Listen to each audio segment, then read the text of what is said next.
In the next section, I'm going to talk about a few issues that might arise when you are creating similar exposure groups. As we have discussed in previous lectures, some individuals in the group may have significantly different exposures than others, and they may be misclassified potentially, or at least their exposures are in the upper tails of the log normal distribution.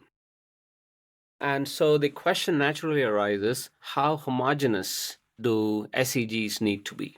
And I have here two diagrams of exposure profiles of workers in nominally in the same SEG. So in SEG-A, we have these four exposure profiles represented by these log normal distribution curves. And SEG-B, the exposure profiles are almost overlying each other. It's almost identical. So which one is preferable?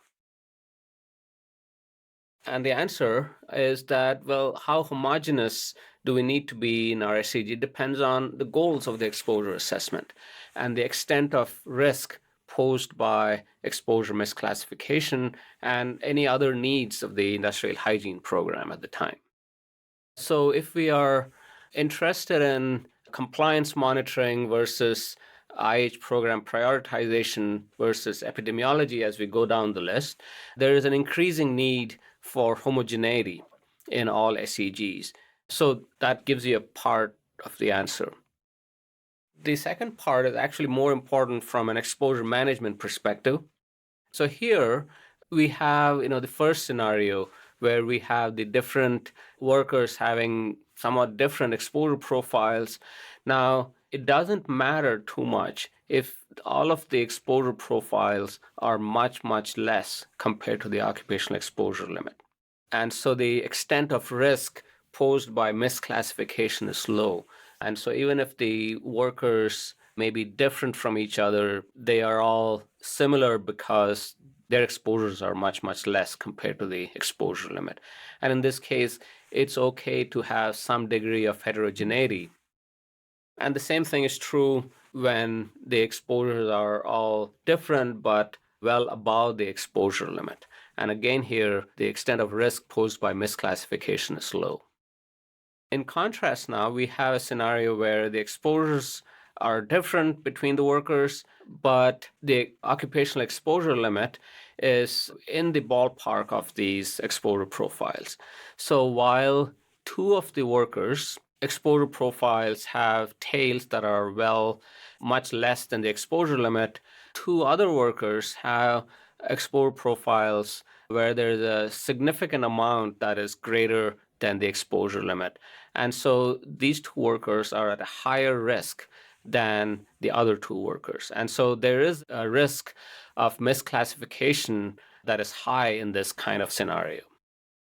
And so we come to the idea of a critical similar exposure group, which refers to SEGs where misclassification of workers may cause some to be inadvertently exposed to an excessive health risk.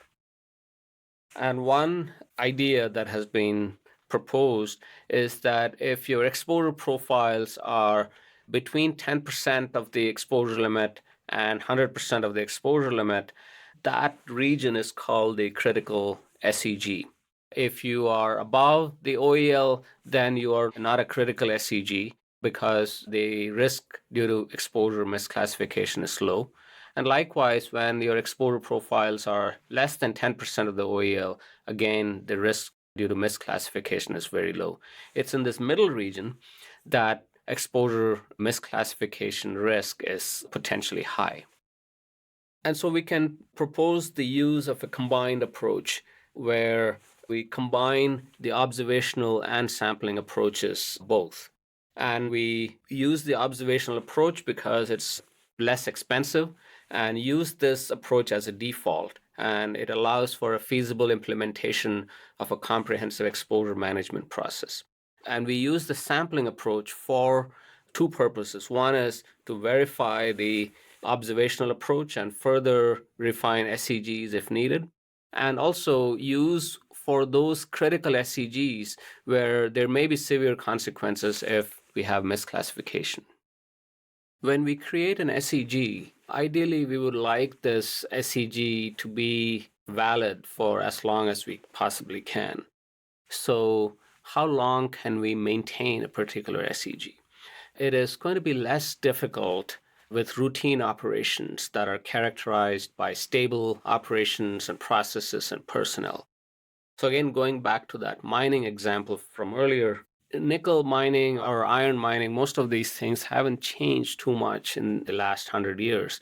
And so, particular way of crushing the ore hasn't really changed too much. And so, those SEGs are probably going to last for a long time. But if you are in an R&D operation, those SEGs are going to be constantly changing depending on the chemicals that are now being investigated by a particular company or being developed for a product. The other thing is that if you have non-routine operations, those SEGs are going to be very hard to maintain over time because those are going to be changing and the locations might change and the personnel might change. And so we need to use an SEG approach that is flexible for the types of activities we are assessing. One thing to keep in mind is the process of defining SEGs is iterative.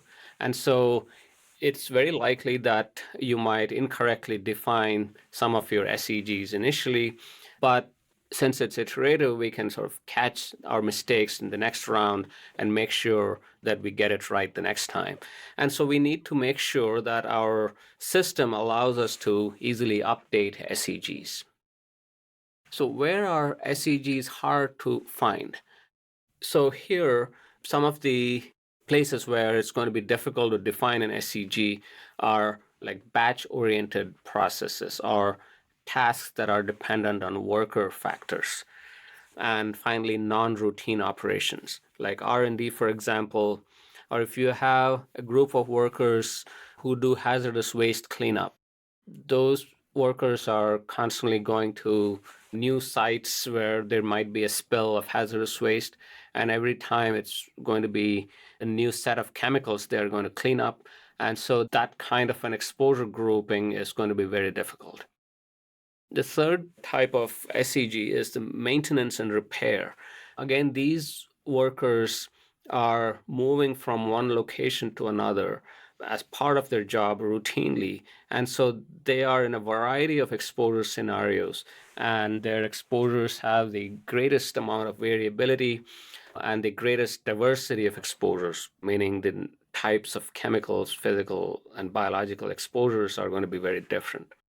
And finally, the construction industry is notorious for being very difficult to create SEGs because the construction sites are obviously going to change from one job to the next. And so once they've built a particular building, they move on to a next building, which would be very different in the way it is. So their exposure profiles are going to change from task one building to the other, for example. Non-routine operations are, again, a big source of problems for creating SEGs. So, for example, if there is a short lead time before a particular job, and this can happen again, for example, in a oil spill cleanup, where there is a very short lead time and workers are brought into cleanup in a sort of almost like a crisis operation. And so the industrial hygienist may not actually be there right away to even observe the workers. So that would be an example of where SEGs might be hard to create. Or if there are very short duration tasks that may escape the observations of the industrial hygienist. Or if there is a transient workforce. So, for example, when there was an oil spill in the Gulf of Mexico, there was an enormous cleanup workforce that was created, and it lasted all of 6 months, and then they cleaned up the oil spill, then they went away. And so that workforce is really hard to follow afterwards. And so that's an example of a transient workforce whose exposures may not be well characterized. The same thing goes for non-repetitive work. Again, using the oil spill cleanup, that's an example of a non-repetitive type of work. Variable work sites, poorly defined tasks, variable work practices, and changing environmental agents. So these are all examples where we have a very dynamic environment, and it's not a steady type of work environment like a mining operation.